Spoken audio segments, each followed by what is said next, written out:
ہاں جی، تو نہ کرتے کرتے تقریباً وہ ٹائم آ گیا ہے اور پاکستان میں الیکشن ہے کل، اور 8 فروری ہے تقریباً۔ یہ الیکشن اس لیے بھی بہت زیادہ امپورٹنٹ ہے کہ اس ٹائم کے لیے پاکستانی عوام نے 1 سال صبر کیا ہے، اور وہ جو 1 سال تھا اس میں اس طرح کے حالات آئے ہیں کہ پاکستانی عوام کی بھی بس بس ہو گئی ہے۔ مہنگائی، جو غریب لوگ ایک ٹائم کا کھانا کھاتے تھے اور وہ اب اس ٹائم بیچارے آدھے ٹائم کا بھی کھانا نہیں کھاتے، اتنی مہنگائی ہو چکی ہے۔ اور جو سفید پوش لوگ تھے، جو بیچارے کسی سے مانگتے نہیں تھے لیکن اتنا تھا کہ وہ اپنا ٹائم گزار رہے تھے، وہ بیچارے بھی سڑکوں پہ آ گئے تھے اس ٹائم۔ تو یہ الیکشن اس ٹائم یہی ہے کہ حق و باطل کی لڑائی ہے۔ تو مجھے بزرگوں کی ایک بات یاد آ رہی ہے کہ وہ کہتے ہیں کہ بابا بلے شاہ جو تھے نا، وہ اپنے وقت کے بہت بڑے ایک شاعر کہہ سکتے ہیں ہم۔ تو جب ان کا ٹائم آیا، فوت ہونے والے تھے یا فوت ہو چکے تھے، تو وہاں پہ جو لوگ تھے نا، جیسے بڑے بڑے چودھری ہوں ہیں یا بڑے بڑے مولوی ہوں ہیں، انہوں نے کہنا سٹارٹ کر دیا کہ ہم لوگ اسے اپنے قبرستان میں دفن نہیں ہونے دیں گے، یا کوئی بڑا مولوی اس کا نماز جنازہ نہیں پڑھائے گا۔ تو میں آج بیٹھ کے سوچتا ہوں کہ ان مولویوں کا اور ان چودھریوں کا کوئی نام لینے والا نہیں ہے، کوئی اس علاقے میں بھی نا نام لینے والا نہیں ہے۔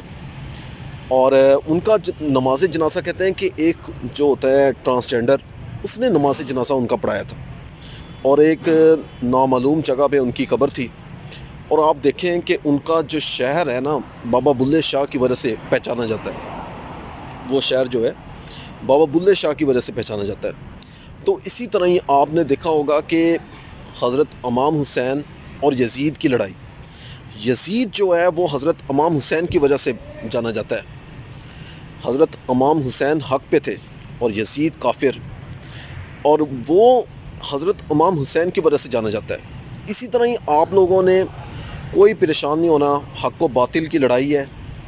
آپ لوگ جس کو آپ لوگوں کا ذہن مانتا ہے، آپ لوگوں کو جس کو چاہتے ہیں کہ وہ آنا چاہیں، لازمی چاہیں ووٹ ڈالیں۔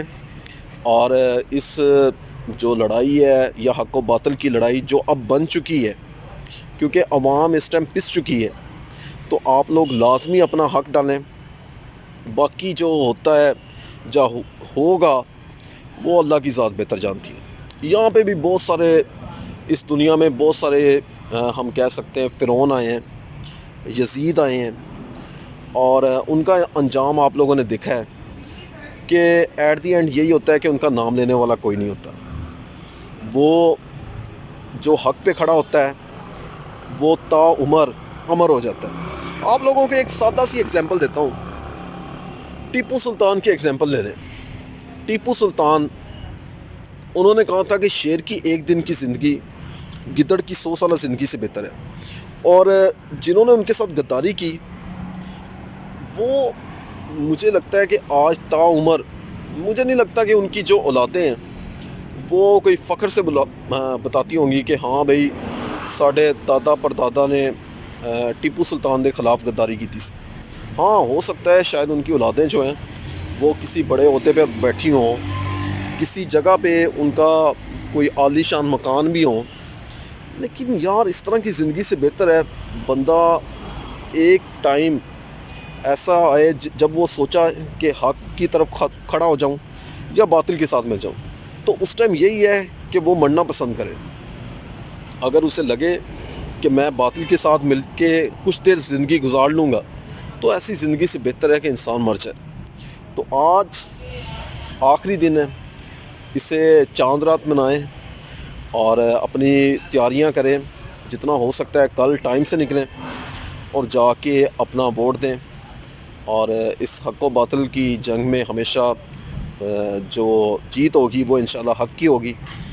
تو باقی آپ لوگ زیادہ مجھ سے تو بہت زیادہ بہتر آپ جانتے ہیں کہ اس ٹائم کون حق پہ کھڑا ہے، کون سی پارٹی حق پہ کھڑی ہے، یا کون سی پارٹیاں حق پہ کھڑی ہیں، اور کون صرف اپنے مطلب کے لیے آپ لوگوں کو بیوقوف بنانے کے لیے آتے ہیں، اور جیسے ہی آپ لوگ بیوقوف بن جاتے ہیں یا نہیں بیوقوف بنتے تو وہ واپس چلے جاتے ہیں۔ تو اس لیے جو آپ لوگوں کو حق پہ لگے اس کے ساتھ لازمی کھڑے ہوئیے گا، کیونکہ جو اچھے لوگ ہوتے ہیں وہ بار بار نہیں آتے، ایک دفعہ ہی آتے ہیں، اور لازمی ان کا ساتھ دیجیے گا۔ اس کے ساتھ ہی اپنا اور اپنے اس چینل کا خیال رکھیں۔ تب تک کے لیے اللہ حافظ۔